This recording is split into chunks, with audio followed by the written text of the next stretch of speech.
Hello student, welcome to GATE IAS PSU mentor. तो ये हमारे गेट लेक्चर सीरीज का नेक्स्ट वीडियो है। इसमें हम डिस्कस करेंगे question on the integration of signal. Suppose आपको कोई भी एक आर्बिट्ररी सिग्नल दिया जाता है, आपको कैसे उसको इंटीग्रेट करना है। फाइन, तो देखो सबसे पहले तो हम बेसिक रिलेशन लिखें। Let y of t is integration of any signal x of tau d tau, fine, minus infinite to t. देखो यूजुअली हमारा जो टाइम एक्सिस है उसको हम रिप्रेजेंट किससे करते हैं, भी टी से रिप्रेजेंट करते हैं। फाइन, अब यहाँ पे एक दिक्कत होता है कि अगर आप यहाँ पे भी टी लिखोगे और यहाँ भी टी लिखोगे तो कंफ्यूजन क्रिएट हो जाता है कई बार स्टूडेंट को। इसलिए उस कंफ्यूजन को अवॉइड करने के लिए हम डिफरेंट वेरिएबल ले लेते हैं। हम क्या कर लेते हैं, टाइम एक्सिस को ट्रांसफॉर्म कर लेते हैं टॉ में, राइट। और माइनस इनफाइनाइट से हम शुरू करेंगे चलना up to what point, let us say we are talking about till this point t. तो t now is some fix time on that tau axis. Fine, तो हम कहां से कहां बात कर रहे हैं, minus infinite to t। This t can be any instant as पर depending upon the signal. Fine, तो ये हमारे पास बेसिक इंटीग्रेशन का रिलेशन है, राइट। नाउ सी, अब ध्यान दीजिएगा, let this is tau now and this is x of tau I am talking about. तो अगर मैं इंटीग्रेशन की बात करूं, बेसिकली आपको इंटीग्रेशन क्या देगा भी, एरिया अंडर कर्व। हाँ जी, क्या देगा आपको, area under curve, area under curve. Fine,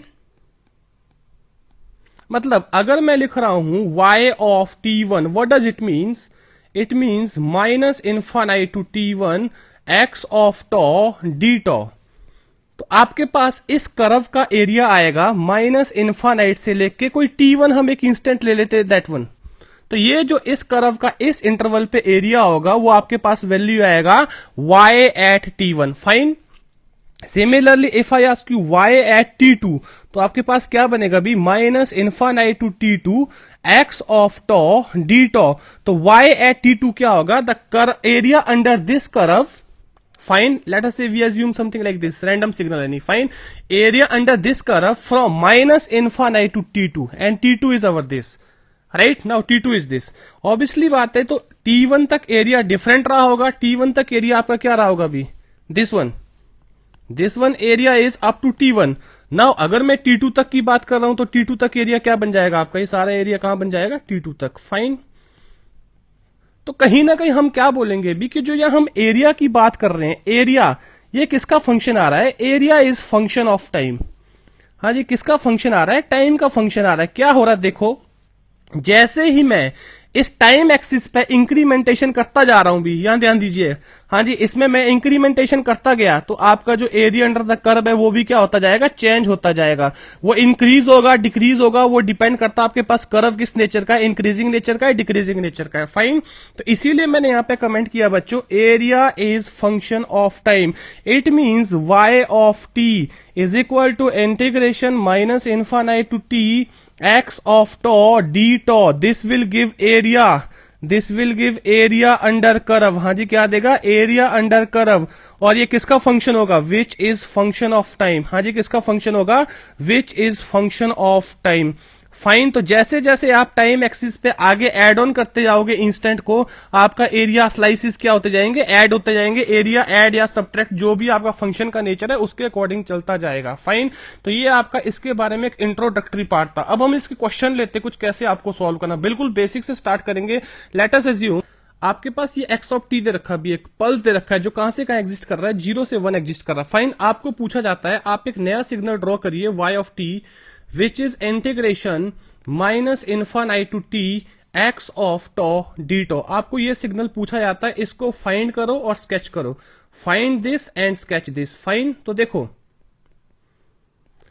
तो अब इंटीग्रेशन फाइंड आउट करने के आपके पास मल्टीपल मेथड आते हैं भी। देखो, एक डायरेक्टली आप इसको एलिमेंट्री फंक्शन में कन्वर्ट करके कर सकते हो, आप इसको एरिया प्रॉपर्टी से कर सकते हो, या इसको नॉर्मल मैथमेटिक्स इंटीग्रेशन से कर सकते हो। सबसे पहले मैं यूज करूंगा पहला method which is using elementary function. हाँ जी, यूजिंग एलिमेंट्री फंक्शंस, जो हमारे पास एलिमेंट्री और बेसिक फंक्शंस है। देखो एलिमेंट्री फंक्शंस अगर आपको यूज करने होंगे इस सिग्नल को रिप्रेजेंट करने के लिए, तो बताइए जीरो पे कौन सा चेंज आ रहा, स्टेप चेंज कितने का आ रहा है अभी, 1 का, दिस इज 1। तो क्या लिखा जाएगा, x of t can be written as u of t। Fine. अगला चेंज कहां पे हो रहा है स्टूडेंट, अगला चेंज हो रहा है 1 पे, कितना आएगा, minus of u of t minus 1। क्या हम इसको इस तरह से लिख सकते हैं, बिल्कुल यस। तो जब भी आपके पास ऐसा फंक्शन दे रखा है जिसको आप स्टैंडर्ड एलिमेंट्री फंक्शन की फॉर्म में एक्सप्रेस कर सकते हो, उसमें आप ये मेथड भी यूज कर सकते हो। फाइन। नाउ सी, अगर मैं आपसे पूछूं what will B integration x of t dt, तो कंफ्यूज मत होना, अभी t और टॉ में मैंने पहले क्लियर कर दिया बात। It will be integration u of t dt minus integration u of t minus 1 dt। तो किसके इक्विवेलेंट आएगा अभी, इंटीग्रेशन ऑफ ut क्या होता है, RT रैंप, और इसका क्या आएगा, शिफ्टेड रैंप आएगा। फाइन। तो कहीं ना कहीं आपके पास ये रिजल्ट आएगा अभी, क्या, integration x of t dt। तो अब इसको जरा प्लॉट करते हैं, ये प्लॉट करने चलोगे तो क्या बनेगा प्लॉटेशन, टाइम एक्सिस। फाइन। अब यहां पे ध्यान दीजिए, ये ओरिजिन है, तो आर टी कहां से स्टार्ट होता है अभी, r t is t for t greater than equal to 0, तो ये लीजिए। फाइन। और स्लोप कितना रहेगा, 1। अब इसका मतलब क्या होता है, इट इज टी माइनस 1, किसके लिए, for t greater than equal to 1, but negative slope के साथ है। मैं खाली इसकी बात कर रहा हूं, अभी माइनस नहीं, अभी मैंने आगे लिया। फाइन। इसकी बात कर रहा हूं मैं खाली आर ऑफ टी माइनस 1 की। अब माइनस है तो नेगेटिव स्लोप होगा इसका। इट मींस आप यहां पे एक नेगेटिव स्लोप ऐड कर रहे हो, तो ये जो पॉजिटिव स्लोप इधर जाना चाहिए तो कैंसिल होकर क्या बन जाएगा, ये कांस्टेंट लाइन। हाँ जी, क्या बन जाएगी, कांस्टेंट लाइन। आपके पास कुछ ये आएगा वैल्यू, और ये कितना होगा, 1। तो आपने ये क्या प्लॉट किया अभी बच्चों, कहीं ना कहीं आपने ये क्या प्लॉट किया, integration of that signal plot किया कि नहीं किया। अभी हमें वेरीफाई करना क्या एक्चुअल में ऐसा आएगा। तो अगर आप कह रहे हो कि इसका डेरिवेट, इसका इंटीग्रेट करके ये सिग्नल आ रहा है, तो इसका डेरिवेट करके क्या आना चाहिए, वापस ये सिग्नल आना चाहिए। चेक करिए, हाँ जी, इसका स्लोप कितना है, दिस इज 1, इसका स्लोप 1 है। तो मैंने आपको जब आपको डिफरेंशिएशन पीछे बताया है वहां साफ क्लियर किया है, ये कांस्टेंट है 0, तो इसका स्लोप कितना है, 0। तो डेरिवेटिव कितना होगा बताइए, यू गॉट द 0। फाइन। मतलब अगर इधर इंटीग्रेशन है, मैं रिपीट कर रहा हूं, तो इधर क्या आना चाहिए बच्चों, डिफरेंशिएशन। हाँ जी, इधर क्या आना चाहिए, डिफरेंशिएशन। फाइन। अब आते हैं 0 से 1 के बीच में। हाँ जी, 0 से 1 के बीच में क्या, स्ट्रेट लाइन है, स्ट्रेट लाइन का डेरिवेटिव क्या होता है, उसका स्लोप, कितना स्लोप है, 1। तो ये लीजिए अभी कितना आ गया, 1। फाइन। अब 1 के बाद देखिए क्या बन रहा, अगेन कांस्टेंट, कितना, 1। कांस्टेंट का डेरिवेटिव कितना होता है, 0। You see this 0। तो यार इसका इंटीग्रेशन आपके पास ये बन गया, अगेन वापस इसका डेरिवेटिव क्या बन गया, ये बन गया। आप ऐसे रिजल्ट को वेरीफाई भी कर सकते हो। फाइन। तो जो मैंने यहां पे मेथड यूज किया, वो मैंने खाली कौन सा यूज किया अभी, यूजिंग एलिमेंट्री फंक्शन। हाँ जी, कौन सा किया, यूजिंग एलिमेंट्री फंक्शन। फाइन। देखो सेकंड मेथड आता है एरिया मेथड। हाँ जी, दूसरा कौन सा मेथड आता है, एरिया मेथड। वो भी मैं इसी में डिस्कस करता हूं, what does area method mean. See, ध्यान दीजिए, मैंने आपको बताया बच्चों कि y of t is equal to integration minus infinite to t x of tau d tau. ये वैल्यू क्या होगा, area under this curve x of t जो आपके पास पीछे, इसका इस कर्व का एरिया अंडर द कर्व क्या होगा, y of t, right. This will be area under the curve, area under curve xt। Fine. और वो किसका फंक्शन होगा, टाइम का फंक्शन होगा। किसका फंक्शन होगा, टाइम का, फंक्शन ऑफ टाइम। मैंने ऑलरेडी बताया क्यों फंक्शन ऑफ टाइम बोल रहा हूं। अब ये T, it can be anything ना, कहां से स्टार्ट करना आपने, माइनस इनफाइनाइट से चलना, और कहां तक चलते आना, प्लस इनफाइनाइट तक।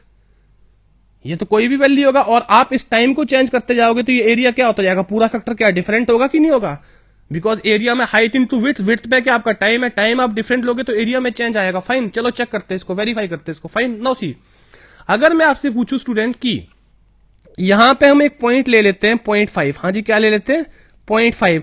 तो 0.5 पे y ऑफ t का वैल्यू कितना होगा, 0.5। कितना होगा, 0.5। फाइन। बिकॉज स्ट्रेट लाइन है, कितना स्लोप है, 1 है। तो इसका मतलब मैं आपसे यहां पे वेरीफाई कर रहा हूं, what will be y at 0.5, कितना होगा बताइए। तो वो क्या होगा बताइए, हम यहां पे कोई 0.5 लेंगे, तो इस x ऑफ t का एरिया अंडर द कर्व होगा कहां से कहां, माइनस इनफाइनाइट से 0.5। हाँ जी, कहां से कहां, माइनस इनफाइनाइट से 0.5।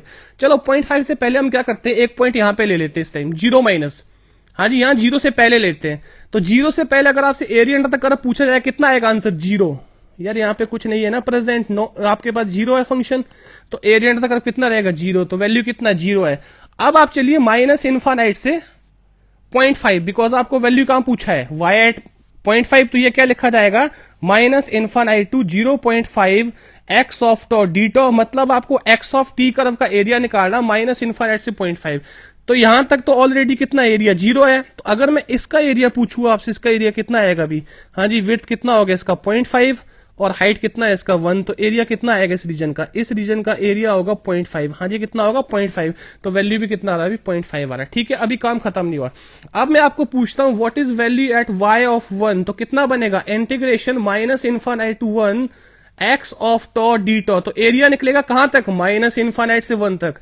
यहां तक तो मुझे एरिया पता है कितना 0.5 है, 1 तक निकालेंगे तो उसमें और ऐड हो जाएगा 0.5, तो आंसर कितना आएगा 1। तो बताइए 1 पे आंसर कितना आ रहा है अभी, 1 आ रहा है कि नहीं आ रहा है यार, होपफुली क्लियर है। तो बताओ एरिया टाइम का फंक्शन हुआ कि नहीं हुआ, जैसे जैसे मैं टाइम एक्सिस पे ऐड ऑन करता जा रहा हूं टाइम के स्लॉट्स को, आपका एरिया इंक्रीज होता जा रहा है। अब दूसरा चीज है, हम यहां पे कोई वैल्यू ले लेते हैं, लेट अस से दिस इज 2, फाइन। आपको मैं पूछता व्हाट इज y एट 2, तो आंसर कितना आएगा बताइए, you will say sir minus infinite to 2 x of tau d tau, right. अब 2 कहीं यहां पे आएगा भी जाके, तो बताइए अगर मैं माइनस इन्फानाइट से 2 एरिया निकालूं तो बताइए ये एरिया कितना है, ये वाला एरिया तो 0 है, ये भी 0 है, तो सिर्फ जो 0 से 1 वाला एरिया वही आंसर आ रहा है कि नहीं आ रहा, तो आंसर कितना आएगा बताइए 1। तो बताओ अभी 2 पे भी वैल्यू कितना 1 है, मतलब इसके बाद आप टाइम एक्सिस पे कहीं पे भी एरिया निकालोगे वो कितना आएगा 1 ही आएगा। तो बताओ ये वैल्यू भी आगे इन्फाइनाइट तक कितना है, भी 1 ही लेता जाएगा। तो इसका मतलब यार कहीं ना कहीं आपके पास ये कर्व राइट है, बिल्कुल एग्जैक्ट बनाया आपने इसका इंटीग्रेशन। होपफुली क्लियर है। तो आप इसको एरिया मेथड से वेरीफाई कर सकते हो और आप इसको चाहो तो एरिया मेथड से ही कर सकते हो। होपफुली क्लियर है। तो मैंने आपको एलिमेंट्री फंक्शन से कैसे करना है, एरिया मेथड से कैसे करना, दोनों क्लियर कर दिए, राइट। अब चलते दूसरे मेथड से, नाउ सी। तो देखो इसका एक नेक्स्ट मेथड है बच्चों, उसमें हम नॉर्मल मैथमेटिक्स फॉलो करेंगे, फाइन। तो देखो जब भी आपको नॉर्मली मैथमेटिकली इंटीग्रेशन करना होगा, सबसे पहले चाहे इंटीग्रेशन करना है या डिफरेंशिएशन करना है, जो भी आपके पास गिवन सिग्नल है उसके जो इंस्टेंट है, जहां जहां सिग्नल वेरी कर रहा है, जहां जहां सिग्नल चेंज हो रहा है, फाइन, जहां पे वो स्टेप राइज ले रहा है या फिर स्लोप वेरिएशन है, मतलब जहां पे सिग्नल चेंज हो रहा है, चेंज होने का मतलब देखो माइनस इन्फाइनाइट से चलता गया सिग्नल, वही कांस्टेंट वैल्यू के साथ चल रहा है, 0 पे चेंज हो रहा है, 1 का स्टेप है, फिर उसके बाद कांस्टेंट वही सेम पैटर्न से चलता जा रहा है, कांस्टेंट वैल्यू लेता जा रहा है, फाइन। तो हमने वो इंस्टेंट पहले मार्क करने टाइम एक्सिस पे जहां जहां चेंजेस होगा, फाइन। तो मैंने मार्क कर दिया 0 एंड 1। अब देखिए y of t is equal to integration minus infinite to t x of tau d tau, fine. ये मेरे पास कैलकुलेट करना है भी। अब इसको मैंने कितने रीजन में डिवाइड कर दिया, 3 रीजन में, first region, second region and third region, fine. अब रीजन वाइज कैलकुलेट करते जाओ। फर्स्ट रीजन के लिए अगर मैं कैलकुलेट करूं see, y of t, first region की बात कर रहा हूं मैं, is equal to integration of minus infinite to t x of tau d tau. अब ये मैथमेटिकली लिखना सही है, but what is this value of t, आपको कैसे पता चल रहा है किस वैल्यू ऑफ t तक कैलकुलेट कर रहे हो। तो साथ में आपको यहां पे लिमिट देना पड़ेगा, this t is less than 0। हाँ जी, कितना ले रहा हूं मैं, लेस देन 0, मतलब मैं कहां की बात कर रहा हूं बताओ, ग्राफ में मैं इस इंटरवल की बात कर रहा हूं, फाइन, फर्स्ट रीजन की बात कर रहा हूं। तो बताइए आंसर कितना बनेगा, भी 0 बनेगा, बिकॉज जिस फंक्शन को आप इंटीग्रेट कर रहे हो वहां पे उस रीजन में कितना है, 0 है। तो आपके पास 0 for t less than 0, fine. तो साथ साथ प्लॉट करते जाओ, कितना बन जाएगा अब ये 0, ओके। अब मैं बात करता हूं सेकंड रीजन की। हाँ जी, सेकंड रीजन का मतलब क्या है, y of t is equal to integration minus infinite to t x of tau d tau, fine. Second region की बात करूंगा तो यहां पे जो t होगा कौन से रीजन में होगा बताइए, बिटवीन व्हाट, 0 एंड 1। हाँ जी, किसके बीच की बात कर रहा हूं, 0 एंड 1, इस रीजन की बात कर रहा हूं मैं, फाइन। आप डायरेक्टली यहां पे लिमिट नहीं डाल सकते अभी, ठीक है, अदरवाइज आपको एक वैल्यू देगा, हमें फंक्शन बनाना है, फंक्शन किसकी फॉर्म में होना चाहिए, वेरिएबल t की फॉर्म में। अब मैंने लिखा माइनस इन्फाइनाइट से t, तो जो t है मेरे पास ये किस रेंज में है मेरे पास, ये अगर t इस रेंज में, तो मतलब मैं कौन से रीजन की बात कर रहा हूं, सेकंड रीजन की बात कर रहा हूं, फाइन। अब देखिए y of t it can be written minus infinite to 0 x of tau d tau plus, हाँ जी, 0 से t x of tau d tau, और कौन से रेंज के लिए, इस रेंज के लिए, फाइन। देखो ध्यान रखना, ये हमेशा रनिंग सम होगा, तो आपको प्रीवियसली पास्ट वाली वैल्यूज में एकोमुलेट करनी पड़ेगी। Integration is a running sum, fine. तो ये वैल्यू आपने ऊपर निकाला है, कितना है भी ऊपर, यू कैन सी हेयर। इस केस में आपने निकाला इसको, कितना वैल्यू है 0, तो you can write this is equal to 0 plus, हाँ जी कितना बन जाएगा ये 0 to t x of tau का वैल्यू कितना है भी इसमें 0 से 1 के बीच में 1 डी टॉ, तो आपके पास क्या आएगा, इट इज t। किस रेंज के लिए t है भी, lying between 1 and 0, can we say. तो सेकंड रीजन का मेरे पास आ गया। तो t का अगर मैं ग्राफ प्लॉट करूं तो क्या बनेगा भी, स्ट्रेट लाइन इक्वेशन आएगा लाइक दिस, फाइन। अभी तीसरे रीजन की बात बाकी है अभी। अगर मैं थर्ड रीजन की बात करूं, थर्ड रीजन मतलब मैं टाइम कौन सा कंस्टेंट ले रहा हूं, t ग्रेटर देन 3, हाँ जी कौन सा ले रहा हूं, t ग्रेटर देन 3, इस रीजन की बात कर रहा हूं मैं, सॉरी नॉट ग्रेटर देन 3, 1। तो क्या लिखा जाएगा, y of t is equal to integration minus infinite to t x of tau d tau. यहां पे ध्यान रखना, आप डायरेक्टली यहां पे वैल्यू नहीं सब्स्टिट्यूट कर सकते इस t पे, और ये t कितना है, t is greater than 1। Again अब t ग्रेटर देन 1 के लिए आपको कहां से, माइनस इनफाइनाइट से चलना है, तो ब्रेक करना पड़ेगा सब इंटरवल में। क्या बन जाएगा, minus infinite to 0 x of tau d tau plus integration 0 to 1 x of tau d tau plus कितना आएगा बताइए, हाँ जी 1 to t x of tau d tau, fine. तो ये वैल्यू तो 0 है, दिस वैल्यू इज 0, और ये वैल्यू कितना आएगा 1, फाइन। और ये कितना रहेगा 0, बिकॉज इसके बाद तो सिग्नल कितना है 0, तो क्या लिखा जाएगा इसको 0 प्लस 1 प्लस 0 कितना रहेगा ये 1, हाँ जी। तो बताइए इसके बाद ये शेप क्या लेगा, किसी भी वैल्यू ऑफ टाइम के लिए ग्रेटर देन 1 के लिए कितना रहेगा ये 1, इट विल बी ऑलवेज 1। तो यार क्या इसको हम कुछ ऐसे प्लॉट कर सकते हैं, तो इसका स्लोप कितना आएगा भी 1। तो बताइए मैथमेटिकली भी मैंने किया है, इसको मैंने एलिमेंट्री फंक्शन की फॉर्म में रिप्रेजेंट करके भी किया, डायरेक्टली फॉर्मूला यूज करके, और इसको मैंने एरिया प्रॉपर्टी से भी किया है।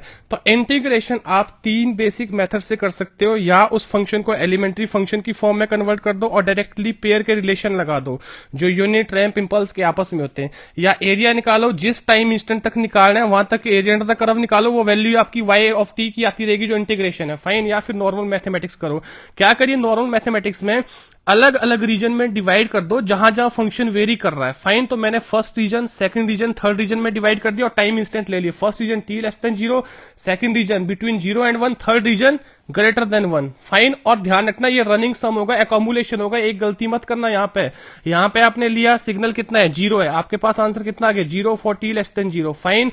जब आप यहां पे देख रहे हो आप डायरेक्टली इस लिमिट को यहां पे 1 नहीं पुट करोगे, फाइन, बिकॉज आपको फंक्शन का वेरिएशन निकालना है, तो आपको t वेरिएबल ही लेना, बट उसके ऊपर कंस्टेंट लगाना कि मैं सेकंड केस में बात कर रहा हूं। सेकंड केस में वो t क्या होगा, 0 और 1 के बीच में कोई वैल्यू होगी, 0 और 1 के बीच में कोई वैल्यू होगी, फाइन। अब मेरे को कहां से चलना है अभी, माइनस इनफाइनाइट से t चलना है, तो मेरे को माइनस इनफाइनाइट से t तक जितने भी आपके पास इंस्टेंट इंटरवल है सबका एरिया अंडर द कर्व लेना है, बिकॉज ये आपको क्या दे रहा है, area under the curve up to that time t, fine. तो t मेरा जब 0 और 1 के बीच में, मतलब मैं कहीं यहां कहीं बात कर रहा हूं, यहां कहीं बात कर रहा हूं, तो वहां पे माइनस इनफाइनाइट से एरिया लेंगे तो पहला रीजन भी कवर होगा, वो ऑलरेडी मैंने पहले निकाला, कितना भी फर्स्ट रीजन का आंसर 0 है, और सेकंड रीजन का वैल्यू कितना है 0 से 1 के बीच में 1 है, तो मैंने वैल्यू सबस्टिट्यूट किया, आंसर कितना आ गया, t आ गया 0 से 1 के बीच में, तो क्या बनेगा स्ट्रेट लाइन इक्वेशन। अब थर्ड रीजन के लिए t ग्रेटर देन 1 के लिए again minus infinite to t, मतलब मैं यहां कहीं की बात कर रहा हूं, यहां कहीं की बात कर रहा हूं, तो माइनस इनफाइनाइट से यहां कहीं के लिए जितना इसने एरिया स्वाइप किया होगा, कवर किया होगा, वो सारा कैलकुलेट करना होगा, तो उसको हम डिवाइड करेंगे, पहला रीजन भी आएगा उसमें, सेकंड रीजन भी ऑक्यूपाइड होगा, थर्ड रीजन भी आएगा। तो ये कौन सा रीजन आ गया, ये पहला रीजन आ गया, ये कौन सा रीजन आ गया बच्चों, सेकंड रीजन आ गया, ये कौन सा रीजन आ गया, थर्ड रीजन आ गया। तो थर्ड रीजन तो 0 ही होगा, क्योंकि वहां पे फंक्शन कितना है 0, जिसको हम इंटीग्रेट कर रहे हैं। फर्स्ट वाला रीजन तो हमने ऑलरेडी 0 निकाला है, और सेकंड वाला कितना आएगा 1 आएगा। तो for any value of time here answer कितना होगा 1 होगा। तो इस तरह से आप इंटीग्रेट कर सकते हो भी किसी भी फंक्शन को। होपफुली क्लियर है, थैंक यू।